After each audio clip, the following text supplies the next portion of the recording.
Père Céleste, Dieu Tout-Puissant, voici encore une nouvelle occasion que tu nous offres cet après-midi. Et pour nous, Seigneur, voulons profiter de ce temps que tu nous donnes. Parce que c'est toi qui nous accordes les souffles de vie. C'est toi qui nous accordes la bonne santé, la force dans les membres. Et par la révélation de ton plan, nous avons compris le sens de notre vie ici sur terre. Ainsi, nous voulons prendre au sérieux ce temps. Être en contact avec l'Esprit qui parle aux églises. Être fortifié dans l'homme intérieur. Que les yeux de nos cœurs soient réellement illuminés. Afin que ce que nous devons savoir, nous puissions le connaître. Tu sais de quoi nous sommes faits. Tu connais nos faiblesses, nos tolérances, nos infidélités. Mais si tu nous vois vrais et sincères, tu es prêt à nous faire participer à ta sainteté. Tu es prêt à nous rendre fidèles. Nous voulons te servir. Nous voulons t'aimer de tout notre cœur, de toute notre âme, de toute notre pensée, de toutes nos forces. Cela veut dire que nous voulons être à ton service chaque seconde qui passe. Comme des instruments de justice dans tes mains. Puisses-tu faire éclater ta gloire. Que nous-mêmes nous puissions briller comme des flambeaux sur la terre. Au milieu d'une génération perverse et corrompue. Alors que les pesanteurs du monde pèsent sur ce corps,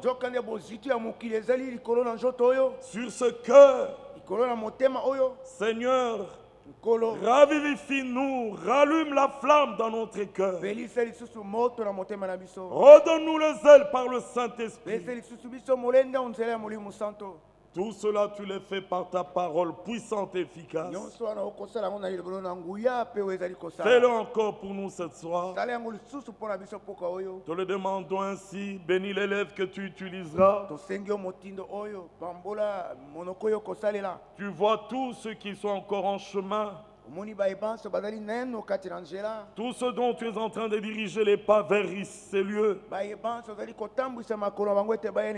Bénis-les tous. Tout cela pour ta propre gloire. Dans le précieux nom du Seigneur Jésus-Christ. Amen. Amen.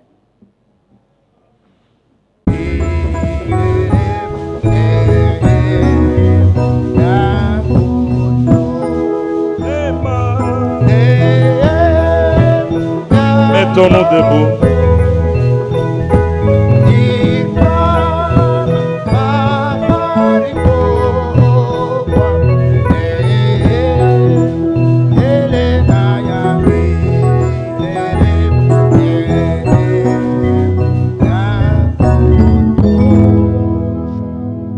Nous lisons dans 2 Corinthiens chapitre 10.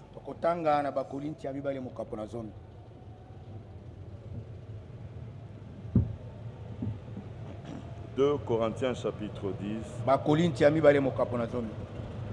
à partir du verset 3.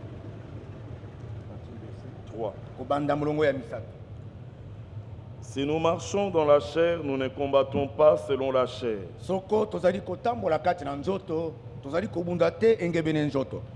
Car les armes avec lesquelles nous combattons ne sont pas charnelles.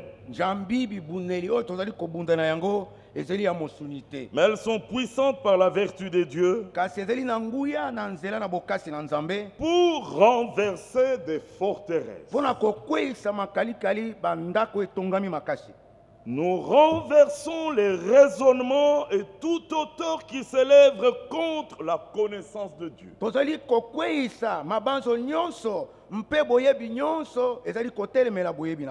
Et nous amenons toute pensée captive à l'obéissance de Christ. Nous sommes prêts aussi à punir toute désobéissance lorsque votre obéissance sera complète.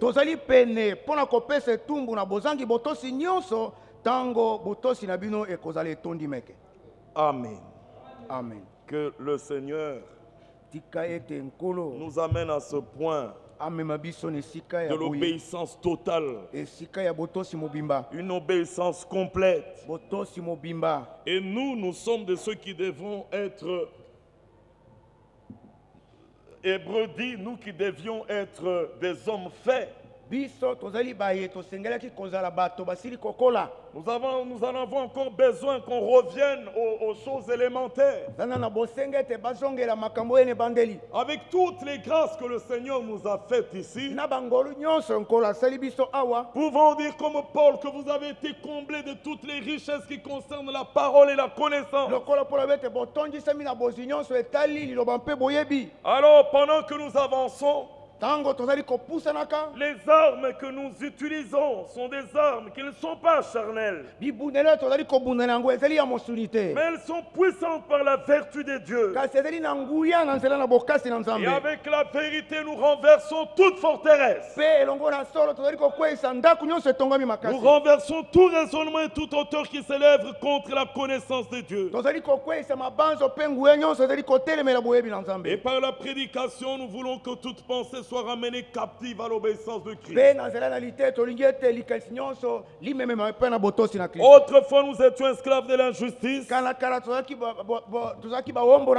Nous étions libres à l'égard de la justice de Dieu.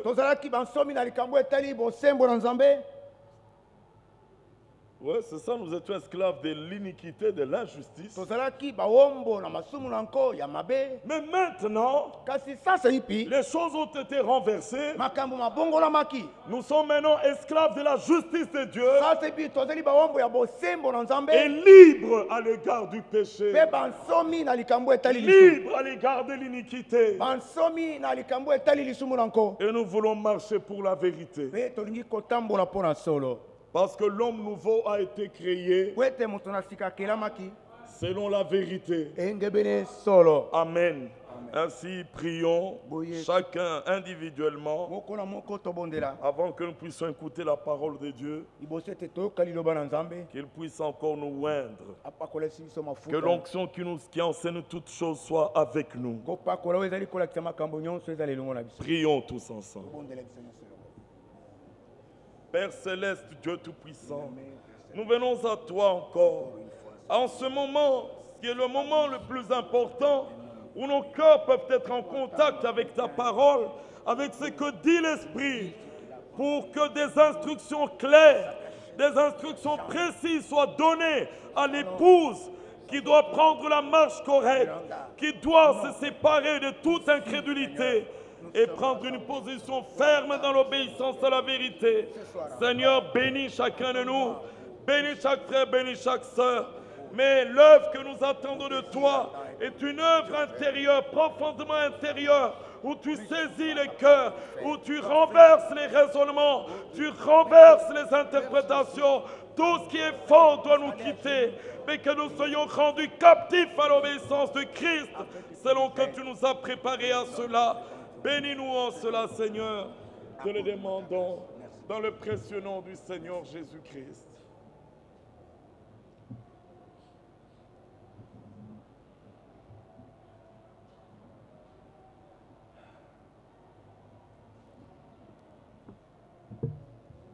Amen. Amen. Veuillez vous asseoir.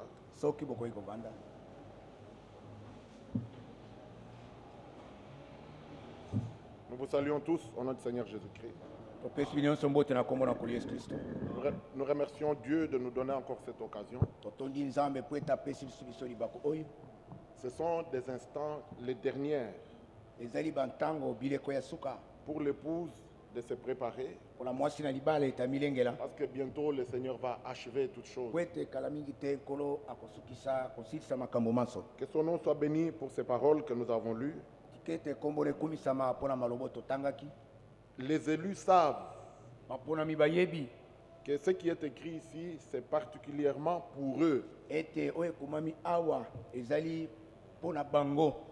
Et le Seigneur parle même d'une manière qui puisse faire mal à la chair. Mais l'élu dira, à qui d'autre irai-je, Seigneur? C'est toi qui as les paroles de la vie éternelle. Quand nous lisons par exemple dans 2 Corinthiens 10, quelqu'un peut se révolter et dire, comme au verset 5, nous renversons les raisonnements et toute hauteur qui s'élève contre la connaissance de Dieu. Et nous amenons toute pensée captive à l'obéissance de Christ. Nous sommes prêts aussi à punir toute désobéissance. Lorsque votre obéissance sera complète. Oh, mais Paul, pour qui veut-il se prendre? Mais ceci ne s'adresse pas à tout le monde. Paul écrit à Tite,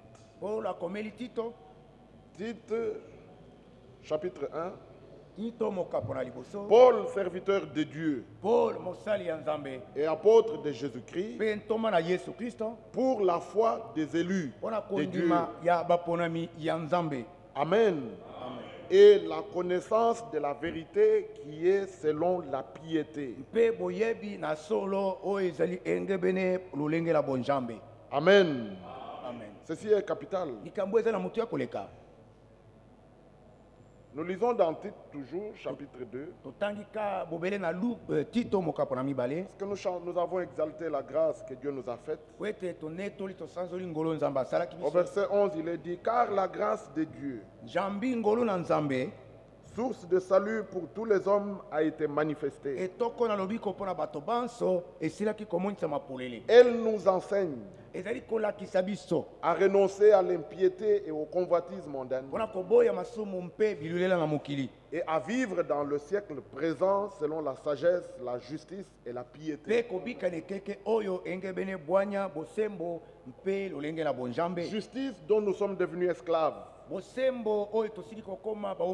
ayant été rachetés par notre Seigneur. Verset 13.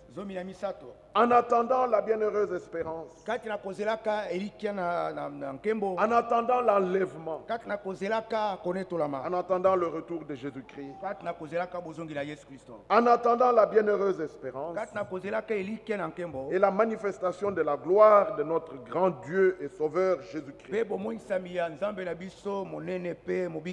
En attendant, que faisons-nous? Nous acceptons la grâce et nous nous laissons enseigner par la grâce. Nous renonçons. Dans Colossiens, nous allons revenir ici à Tite.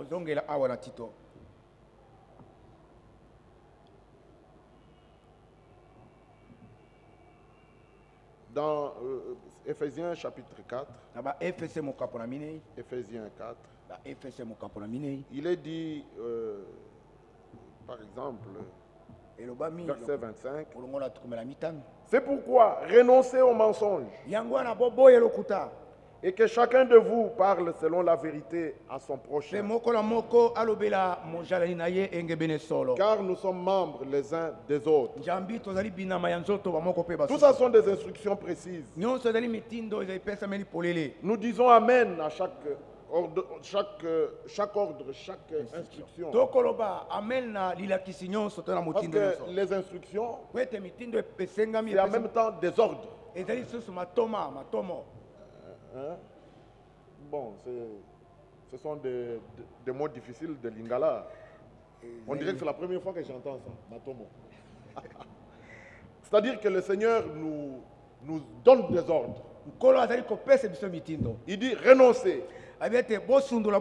Nous disons Amen. Verset 26. Si vous vous mettez en colère, Ne péchez point. C'est possible que vous vous mettiez en colère. Mais veillez à ne pas pécher. Et si vous vous êtes mis en colère, que le soleil ne se couche pas sur votre colère. Et ne donnez pas accès aux calomniateurs. Que celui qui dérobait ne dérobe plus. Nous disons Amen à cela. Mais plutôt qu'il travaille en faisant de ses mains ce qui est bien, pour avoir de quoi donner à celui qui est dans le besoin. Pas seulement demandant. Tu ne travailles pas et tu ne fais que demander. En fait, tu m'en dis carrément. Non, mais l'Écriture te dit travaille. Pour que toi, au lieu de demander, tu donnes à ceux qui sont dans le besoin. Verset 29. Qu'il ne sorte de votre bouche aucune parole mauvaise. Donc, si tu sens que tu vas dire quelque chose de mauvais, garde les portes de tes lèvres. Mais s'il y a lieu, quelques bonnes paroles qui servent à l'édification, et communique une grâce à ceux qui l'entendent.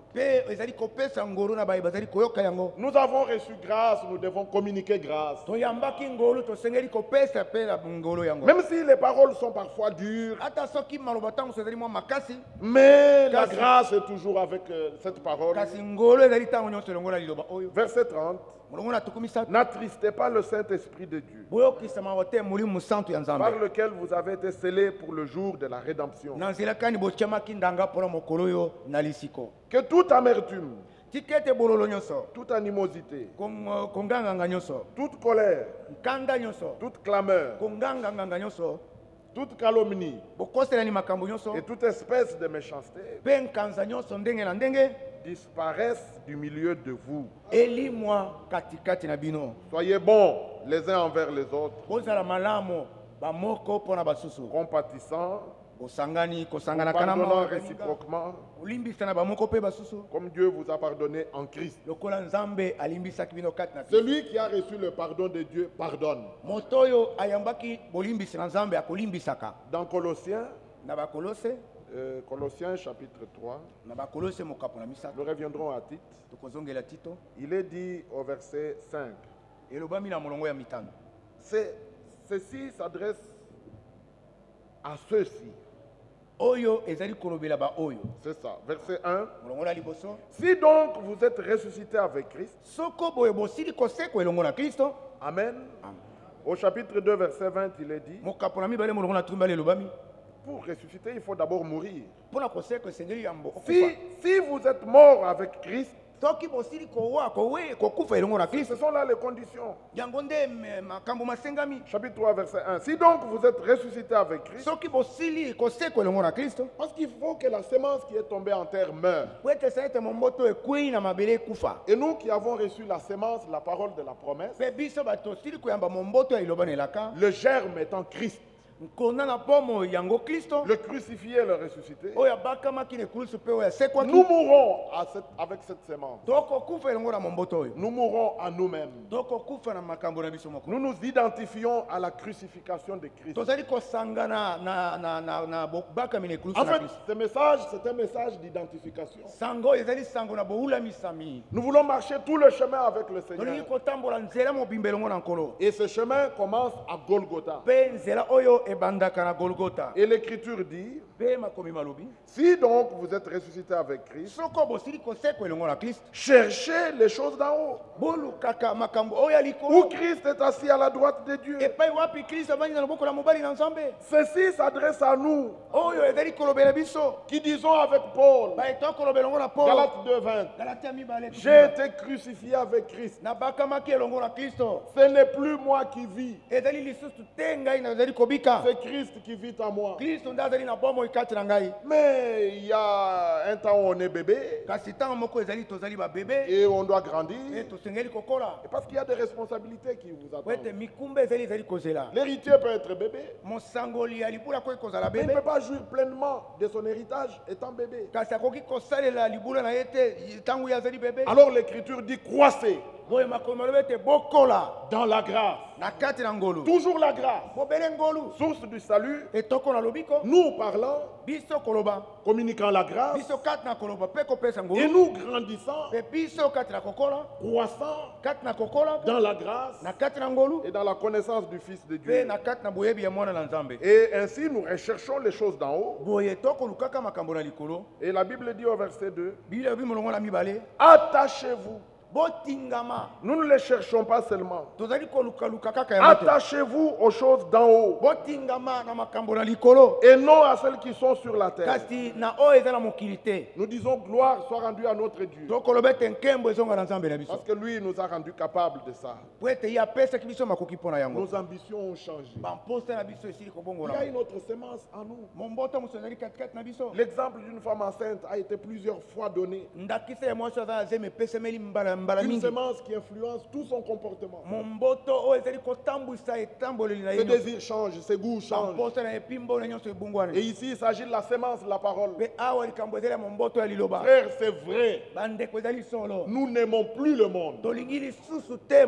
Parce que nous avons réalisé que nous ne sommes pas du monde. Nous ne pouvons pas nous attacher aux choses du monde. Parce que Christ nous a rachetés de ces choses. Alors attachez-vous aux choses d'en haut et non à celles qui sont sur la terre.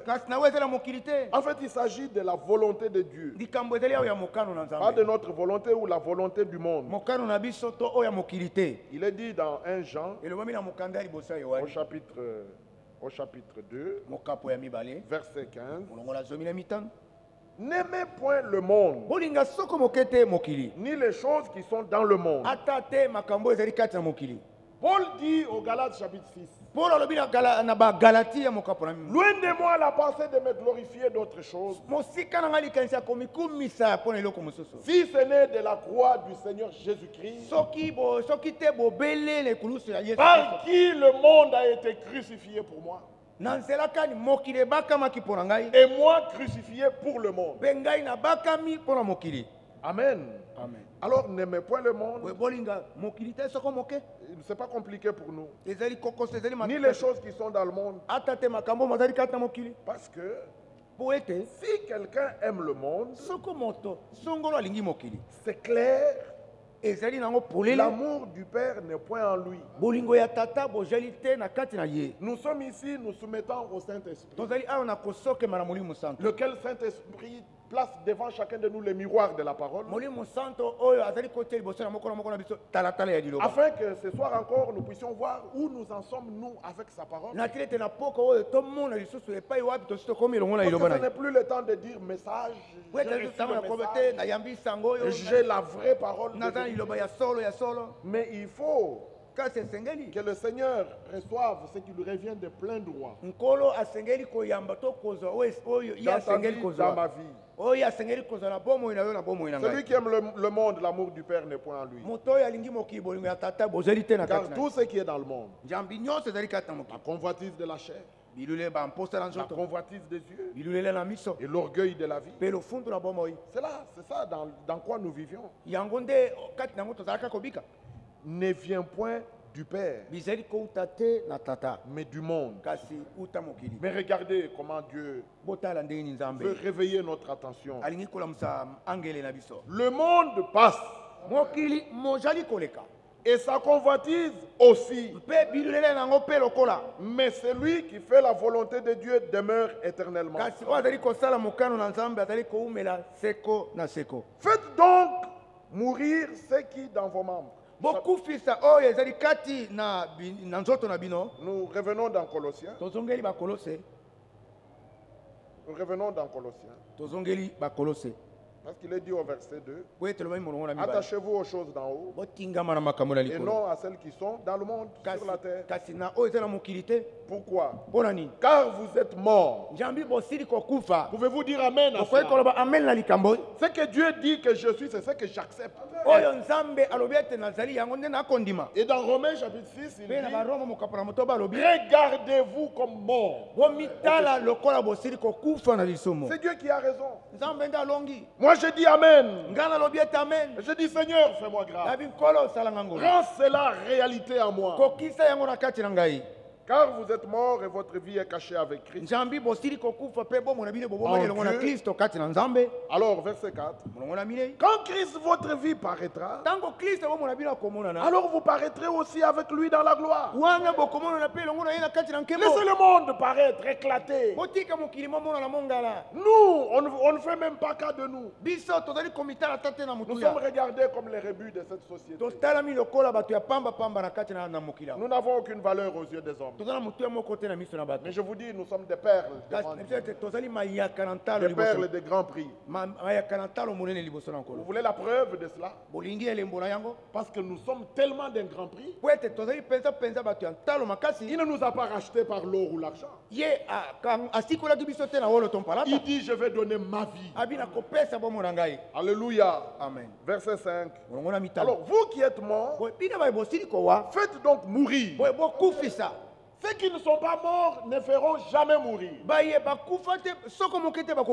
telles écritures les énervent, les embêtent. Ils auraient voulu qu'on ne les lise jamais.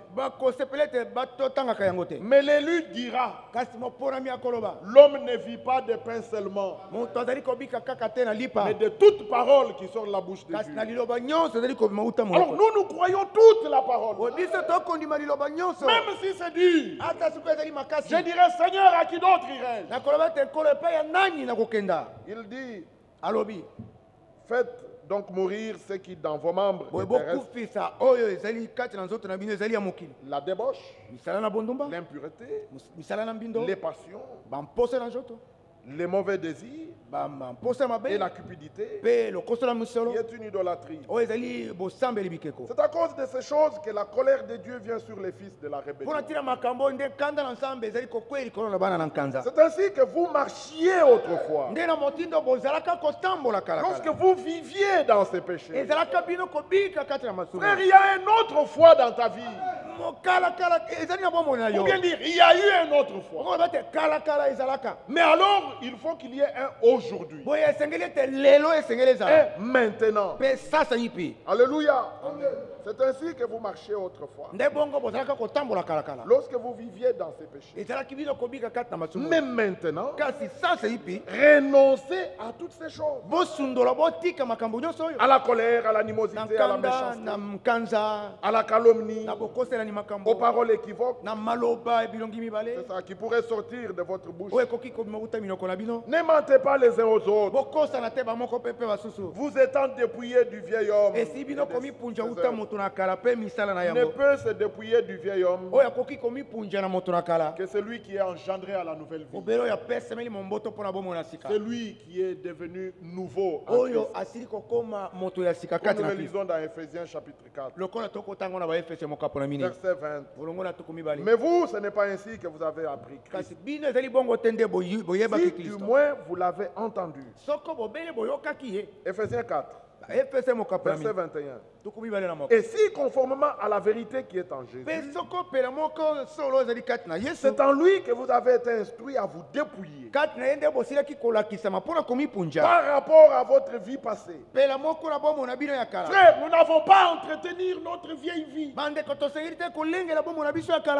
de jupons dans le monde, et de ce côté ici, coureur de jupons. Non, arrête-toi. Tourne le regard vers Golgotha. Reconnais que là, le vieil homme a été mis à mort. Là, il s'est arrêté. Son chemin est terminé. Et ainsi, l'homme nouveau a commencé une nouvelle marche. Cet homme nouveau, c'est toi, c'est moi. Alléluia. Verset 21. Si du moins, si conformément à la vérité qui est en Jésus, c'est en lui que vous avez été instruit à vous dépouiller. Si vous n'êtes pas instruit, laissez-vous instruire ce soir. Plongez bien le regard dans la loi de la liberté. L'esclavage est terminé. Désormais, tu es esclave de la justice. Alors, laisse-toi instruire. Parce qu'il faut vous dépouiller par rapport à votre vie passée. Vous dépouillez du vieil homme qui se corrompt par les convoitises trompeuses. Alors, laissez-vous, si vous avez été instruit, à être renouvelé dans l'esprit de votre intelligence et à revêtir l'homme nouveau, créé selon Dieu dans une justice et une sainteté qui produit la vérité. Gloire soit rendue à notre Dieu. Nous nous exposons simplement à la parole. Parce que tout ce que Dieu fait, il le fait par sa parole. Allons, revenons dans Tite. Parce qu'il s'agit de renoncer. Verset 12. La grâce nous enseigne à renoncer à l'impiété et aux convoitises mondaines.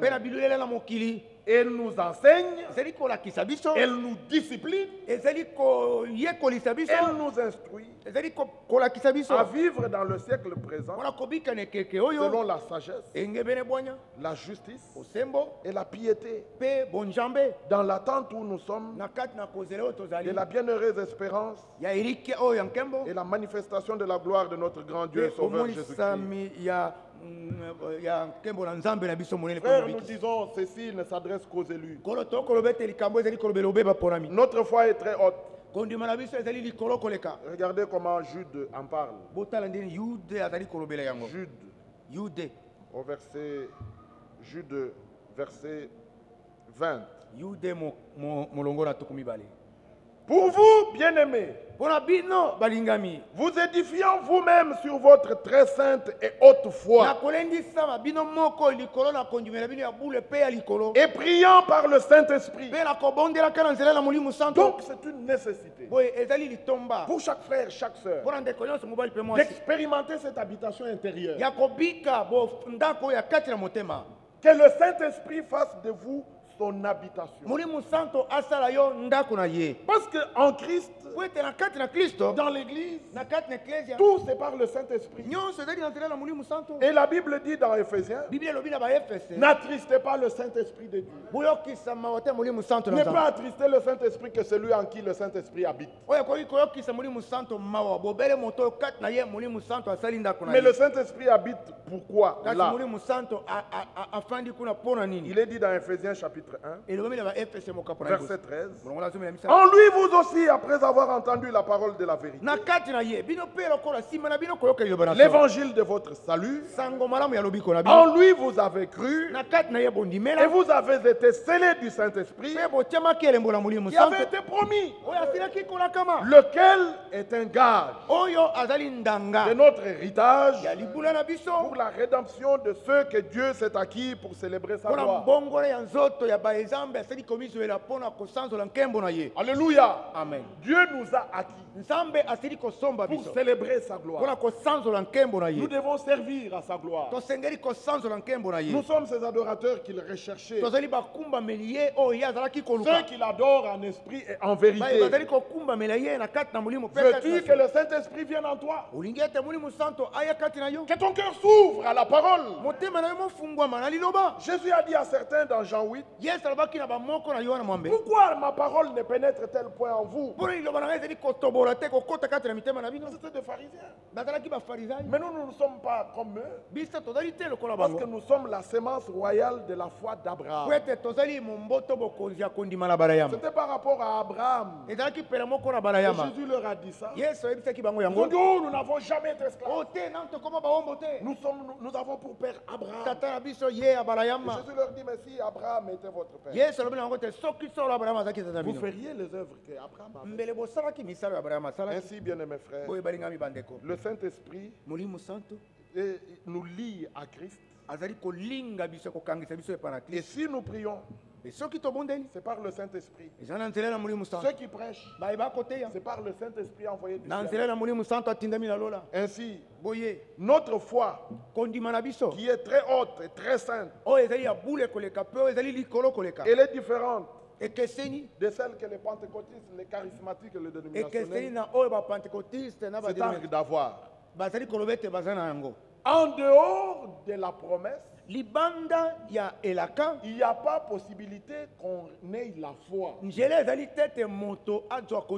Parce que la foi biblique est générée par la promesse divine. La foi d'Abraham, c'est la foi dans les promesses divines. Et toutes ces promesses sont oui en Jésus-Christ. Et parce qu'il nous rend participants, lui par nous dit amen à cela. Voilà pourquoi nos bouches doivent s'ouvrir pour exalter et louer le Seigneur. Parce que quand il accomplit la promesse, les langues se délient. On le loue, on l'exalte. Ainsi, il s'est donné lui-même pour nous, afin de nous racheter de toute iniquité et de se faire un peuple qui lui appartienne, purifié par lui et zélé pour de bonnes œuvres. Nous disons amen à ça. Il ne nous a pas seulement racheté de toute iniquité, mais il veut faire de nous un peuple qui lui appartient. Parce qu'il est saint, lui-même s'occupe de purifier, de sanctifier ce peuple. Déjà il était dit, qui de lui-même peut s'approcher de Dieu? Et Christ dit dans Jean 6, nul ne peut venir à moi si le Père qui m'a envoyé ne l'attire. Nous remercions Dieu pour l'élection. Il nous a choisis par sa grâce. Et il a donné sa vie. Il nous a rachetés. Nous devons comprendre que le diable a perdu tout droit sur nous. Et accepter cette œuvre de rédemption pleinement accomplie, sachant que notre Seigneur est le plus fort. Il est le plus riche. Nous étions vendus, mais il nous a rachetés. Et il nous a sécurisés pour toujours. Nous lui appartenons.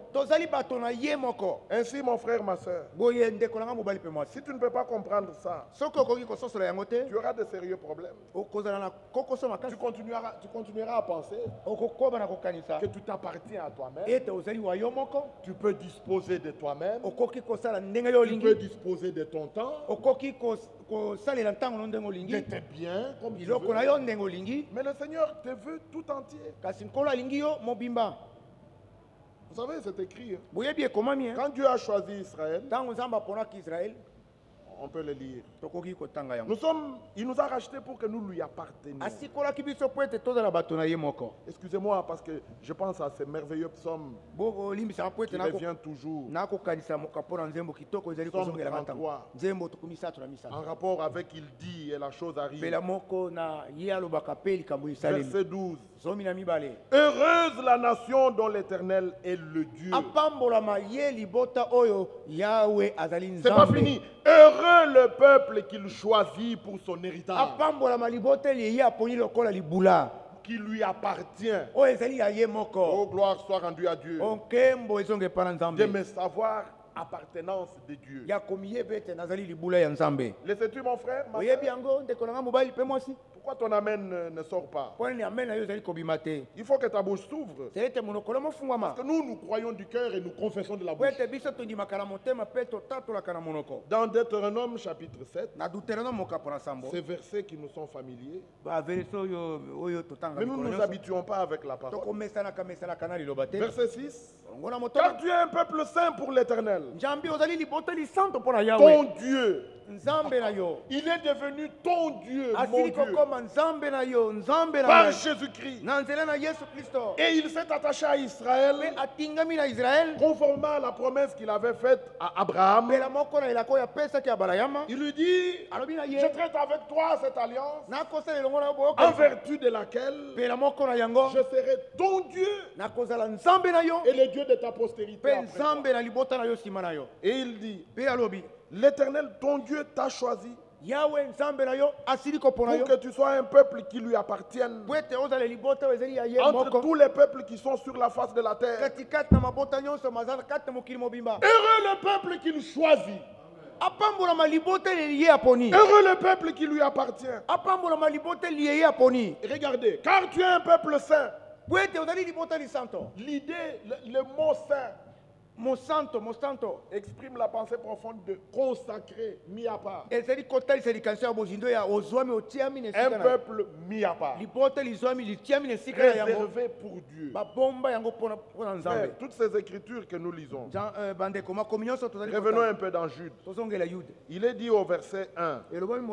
Jude, serviteur de Jésus-Christ, et frère de Jacques, à ceux qui ont été appelés, qui sont aimés en Dieu le Père et gardés pour Jésus-Christ. Nous sommes un peuple réservé. Nous sommes gardés pour Dieu, pour Jésus-Christ. Verset 7. Ce n'est point parce que vous surpassez en nombre tous les peuples. Regardez, ils sont encore là, tous les peuples, au milieu des Arabes, plus nombreux qu'eux, mais ils ne sont pas capables de faire asseoir Israël.